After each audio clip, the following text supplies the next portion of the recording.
بسم اللہ الرحمن الرحیم۔ شروع کرتا ہوں اللہ کے پاک نام سے جو بہت بڑا مہربان نہایت رحم والا ہے۔ دوستو، بہنوں، بھائیوں، بزرگوں، السلام علیکم ورحمۃ اللہ وبرکاتہ۔ ہم قرآن پاک سے شفا اور واقعات پر مبنی اسلامی معلوماتی ویڈیو کی سلسلہ وار قسط نمبر 116 قسط آج پیش کر رہے ہیں، اور اس ویڈیو میں ہم بیان کریں گے بدعات اور دین میں گمراہی کے خلاف تنبیہ۔ بدعات اور دین میں گمراہی کے خلاف تنبیہ اسلامی تعلیمات میں سب سے سنگین اور بار بار دہرائے جانے والے موضوعات میں سے ایک ہے۔ اسلام جیسا کہ اللہ تعالیٰ کی طرف سے مکمل کیا گیا اور رسول پاک صلی اللہ علیہ وسلم کے ذریعے پہنچایا گیا ایک مکمل اور آخری دین ہے۔ اس میں کوئی اضافہ اس سے ہٹانا یا اس کی تعلیمات میں رد بدل کرنے کا رسالات مستقیم سے انحراف سمجھا جاتا ہے۔ قرآن پاک اور صحیح حدیث واضح طور پر مومنوں کو بدعات متعارف کرانے کی خبردار کرتی ہے، کیونکہ یہ گمراہی کا باعث بنتی ہیں اور گمراہی بالآخر تباہی کی طرف لے جاتی ہے۔ یہ اصول اسلام کی پاکیزگی کو برقرار رکھنے اور امت کو باطل عقائد اور عمل میں گمراہ ہونے سے بچانے کے لیے بہت ضروری ہے۔ قرآن پاک میں اللہ تعالیٰ سورہ المائدہ کی آیت نمبر 3 میں فرماتا ہے، آج کے دن میں نے تمہارے لیے تمہارا دین مکمل کر دیا اور تم پر اپنی نعمت پوری کر دیا اور تمہارے لیے اسلام کو بطور دین پسند کر دیا۔ یہ آیت حجۃ الوداع کے دوران نازل ہوئی، اسلام کے مکمل ہونے کا فیصلہ کن اعلان ہے۔ اس میں اضافہ کرنے کی کوئی بھی کوشش حکمت الہی کے لیے ایک چیلنج ہے اور اللہ تعالیٰ کے بنائے ہوئے دین کی کفایات پر صریح کفر ہے۔ اسی طرح سورہ اعراف آیت نمبر 3 میں اللہ تعالیٰ خبردار کرتا ہے، تمہارے رب کی طرف سے تم پر جو وحی کی گئی ہے اس کی پیروی کرو اور اس کے سوا کسی کی پیروی نہ کرو، تم بہت کم نصیحت حاصل کرتے ہو۔ یہ آیت مسلمانوں کو قرآن پاک اور سنت پر سختی سے عمل کرنے کی ہدایت کرتی ہے۔ کسی بھی ایسی تعلیمات، نظریات یا عمل سے گریز کریں جن کی جڑیں وحی سے نہ ہو۔ حکم واضح ہے، بدعت ان لوگوں کا راستہ ہے جو خدائی ہدایت کو بھول جاتے ہیں یا نظر انداز کرتے ہیں۔ نبی کریم صلی اللہ علیہ وسلم نے اپنے خطبوں میں بدعت کے خلاف واضح طور پر تنبیہ کی ہے۔ سب سے مشہور اور اکثر دہرائی جانے والی حدیث سنن ابی داؤد حدیث نمبر 4607 میں ملتی ہے۔ روایت ہے کہ رسول پاک صلی اللہ علیہ وسلم نے فرمایا، بہترین کلام اللہ کی کتاب ہے اور بہترین ہدایت محمد صلی اللہ علیہ وسلم کی ہدایت۔ بہترین امور نئے ایجاد کردہ امور ہیں اور ہر بدعت گمراہی ہے۔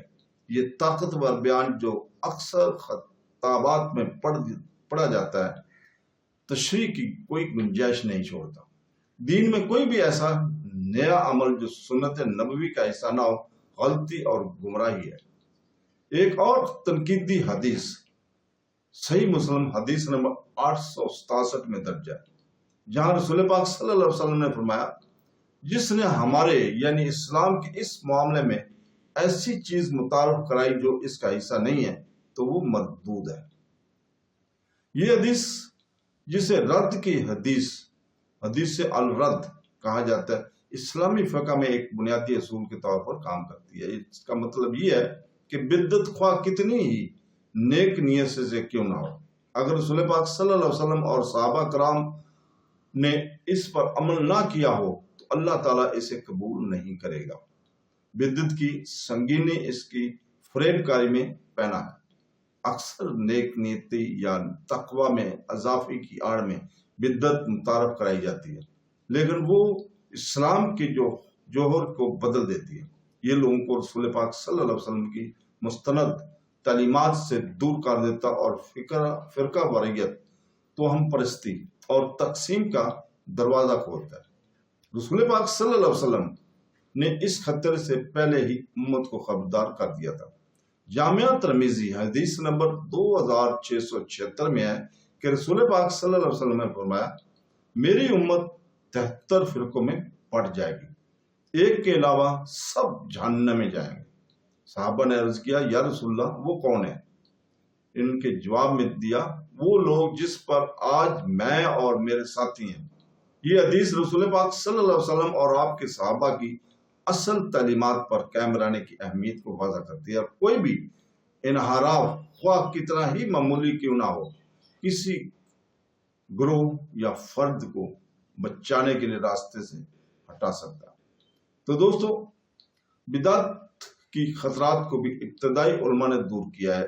امام مالک بن انس رحمۃ اللہ علیہ فرماتے ہیں جس نے اسلام میں کوئی ایسی چیز ایجاد کی جسے وہ اچھا سمجھتا ہے تو اس نے دعویٰ کیا کہا کہ محمد صلی اللہ علیہ وسلم نے پیغام کے ساتھ خیانت کی، کیونکہ اللہ تعالیٰ نے فرمایا کہ آج میں نے تمہارے لیے تمہارے دین کو مکمل کر دیا۔ یہ بیان بدعت کے معاملے میں سالہ پیشواؤں سلف صالحین کے اجماع کی عکاسی کرتا ہے، اور بدعت ذاتی رائے کا معاملہ نہیں ہے بلکہ امانت الہی کے خلاف ورزی ہے۔ تو دوستو، قرآن اور سنت دونوں مذہبی بدعت اور برائی کے خلاف سخت تنبیہ کرتے ہیں۔ حفاظت کا راستہ نازل شدہ تعلیمات پر سختی سے عمل کرنے اور ایسی چیز سے بچنے میں ہی ہے جو اسلام اصل پیغام کا حصہ نہ ہو، جیسا کہ رسول پاک صلی اللہ علیہ وسلم نے بار بار سکھایا کہ ہر بدعت گمراہی ہے اور ہر گمراہی آگ کی طرف لے جاتی ہے۔ تو دوستو، اس کے ساتھ ہی ہم کل تک کے لیے اجازت چاہتے ہیں، اور انشاءاللہ تعالی ہم کل دوبارہ آپ کے سامنے حاضر ہوں گے اللہ تعالیٰ کے حکم سے، اور اللہ تعالیٰ سے دعا کرتے ہیں کہ وہ ہمیں قرآن اور حدیث نبوی پر عمل کرنے کی توفیق عطا فرمائے۔ آمین ثم آمین۔ اللہ حافظ۔